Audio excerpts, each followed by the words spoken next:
범호동 법조타운의 한 변호사 사무실에 불이 나서 직원 여러 명이 죽은 큰 사고가 있었습니다. 소송에서 패소한 상대 측이 앙심을 품고 사무실에 휘발유를 뿌리고 불을 지른 사건인데요. 충격이 상당히 크셨을 것 같은데. 그렇죠. 지금도 그 생각하면 아찔하거든요. 네.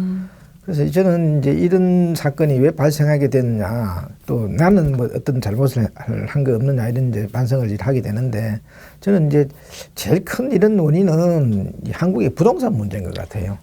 그 당시에 이 지금 부동산 개발과 관련되어 가지고 어떤 의미에서 투기적 이익을 지금 노리는 과정에서 이게 뜻대로 안 되니까 불만이 생긴 것이거든요. 그러니까 이 부동산 이 불로소득과 관련되는 그 시스템을 제대로 정비를 하지 못해서 이런 과대한 욕망을 갖다가 부추기게 했는 것이 이제 잘못이고, 그 다음엔 또 이제 뭐 충분한 의사소통이 안 되어서 이 피해자가 이제 절망을 하게 됐던 그런 것도 하나의 원인이 되겠죠.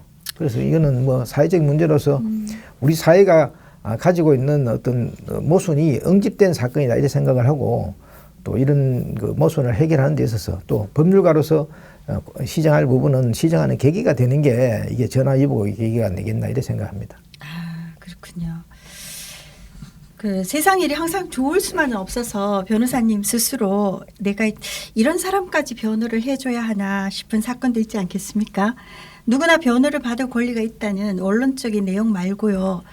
그 상당히 자괴감 같은 것을 느끼실 때도 있으실 것 같은데 그런 경우는 혹시 말씀 좀 해주시겠어요? 근데 뭐 재질 사람들 보면 전부 다 내보다는 착한 사람들입니다. 그래서 뭐 그렇게 흉악범이라든지 이런 느낌은 들지 않고, 이 교도소에 있는 사람들 같은 경우는요, 지금 물론 죄를 졌다 하는 데서는 뭐 물론 공통점이 있지만은 바깥에도 더 나쁜 사람들이 많거든요. 근데 어떤 사람은 교도소 들어가 있고 어떤 사람은 교도소 안 들어가는 이유는 뭐냐면은 이 들어가 있는 사람들은 죄를 졌다는 것 플러스 힘이 없다는 것이 이제 대부분일 겁니다. 그러니까 죄를 지고도 힘 있는 사람들은 안 들어가잖아요.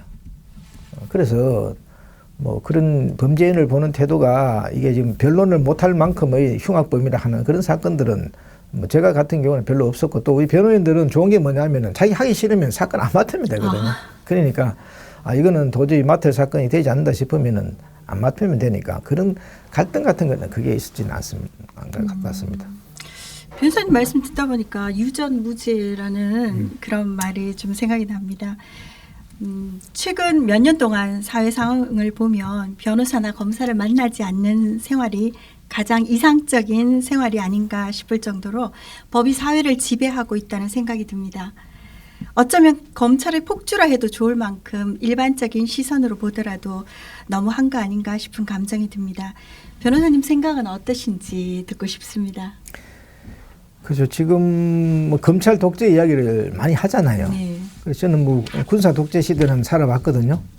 그래서 저는 군사 독재를 통해서도 우리가 또 싸워 이기지 않습니까? 그래서 우리가 지금 민주항쟁을 통해 가지고 민주주의를 갖다가 쟁취를 했고, 또 이게 지금 검찰 개혁을 지금 제대로 이렇게 못하다 보니까 과도기적으로 지금 이런 검찰 독재의 시대가 지금 이렇게 도래했는데, 또 이 우리 국민들이 어떤 국민들입니까? 네. 뭐 이거 잘 해결 안 하겠습니까? 우리 국민들 같은 경우는 저는 촛불 혁명을 통해 가지고 피 한 방울 흘리지 않고 최고 권력자를 갖다가 이렇게 지금 퇴진을 시켰지 않습니까? 그 정도로 우리 민주주의 역량이 지금 단단하거든요. 그렇기 때문에 지금 이 검찰의 지금 어떤 대응이 지금 좀 이렇게 대두되고 있는 시대지만은 어떻게 해서라도 이 의미를 잘 새겨가지고 전화위복의 그 계기로 삼아야 되지 않겠느냐. 저희들이 촛불 혁명을 할 때는 대통령 하나 바꾸자고 그래 한 거 아니지 않습니까? 그렇죠. 정말로 이 독립운동가들이 꿈꾸던 그런 세상, 사람다운 세상,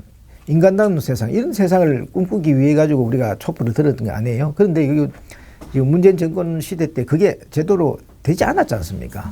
그러다 보니까 이게 지금 대형적인 지금 그 후퇴가 일어났습니다만은, 이걸 계기로 한 발 후퇴했는 상황에서 2부 전진을 위해서 이제 더 노력을 해서 정말 이 촛불을 우리가 들었을 때 우리가 꿈꾸었던 그 사람다운 세상, 이걸 구체적으로 만들어 나가야 되지 않나 이런 생각이 듭니다. 네, 현재 대구에 재직 중인 임은정 검사의 경우도 그렇지만 검찰의 자정작용은 너무 미비하고 윤 대통령의 취임 이후로 너무 막 나간다 싶은 상황이 많이 연출되고 있습니다. 법원이나 검찰청 주변에 계시니까 이래저래 들려오는 이야기도 꽤 많을 것 같은데요.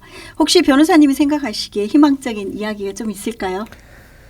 저는 이제 일찍 피해자 문제를 하는 그런 경우가 많으니까 이제 저렇게 보면은 지금 검찰 같은 경우는 시작이 어디서 시작이 됐는가를 항상 생각하게 되거든요.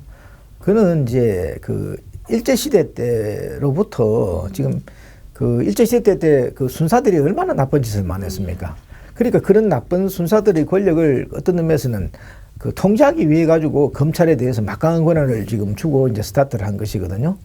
근데 이제 이 검찰 권력들이 그 전 세계에서 유례가 없는 막강한 권력을 가졌으면은 내부적으로 그 권력을 제대로 잘 써야 되는 것이거든요. 이게 특권으로 가면 안 되는 것이거든요.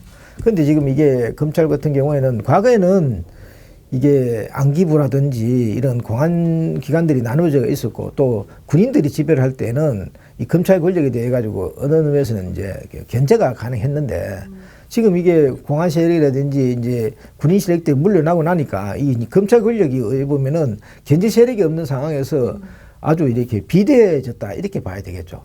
그래서 지금 이 검찰 개혁을 갖다가 해야 된다는 이제 공론화가 이루어졌는데, 근데 검찰 개혁과 관련되어 가지고 잘못 이렇게 이게 지금 그 선고를 하지 못하다 보니까 지금 이런 과도기적인 이런 혼란이 지금 일어나고 있는 걸로 보이는데, 뭐 지금이라도 뭐 검찰 같은 경우에는 이게 절대 권력은 절대 부패하는 것이거든요. 뭐 이거는 사람이 성인이 아닌 이상은 권력이 세면은 부패하게 돼 있습니다. 그래서 검찰 권력에 대한 적정한 분할이라든지 견제 이런 것들을 빨리 만들어내어 가지고 지금 국민이 이제 주인 대접받는 그런 시대로 이건 시대를 갖다가 바꿔야 되겠죠.